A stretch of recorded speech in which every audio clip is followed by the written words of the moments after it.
ලෝකයේ උසම කන්ද මොකක්ද කියලා දන්නවද? මේ ප්‍රශ්නෙට ගොඩක් දෙනාට එකපාරට මතක් වෙන එකම නම. ලෝකයේ උසම කන්ද තමයි එවරස්ට් කන්ද. එවරස්ට් කන්ද පිහිටලා තියෙන්නේ හිමාල කඳු වැටිය නේපාලය සහ චීනයේ ටිබෙට් ප්‍රදේශය අතර සීමාවේ.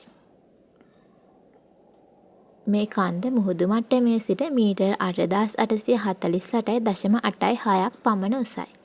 ඒ කියන්නේ කිලෝමීටර් 8.8කටත් වඩා උස කන්දක්. එවරස්ට් කන්දේ මුදුනට මුලින්ම ළඟා වූයේ 1953 වසරේදී. ඒ එඩ්මන්ඩ් හිලරි සහ ටෙන්සින් නෝර්ගේ කියන කඳු නගින්නන් දෙදෙනයි. නමුත් එවරස්ට් කන්ද තරණය කිරීම ලේසි දෙයක් නෙමෙයි.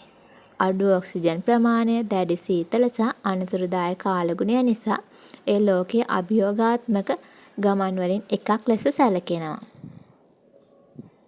ඉතින් මතක තියාගන්න ලෝකයේ උසම කන්ද තමයි එවරස්ට් කන්ද.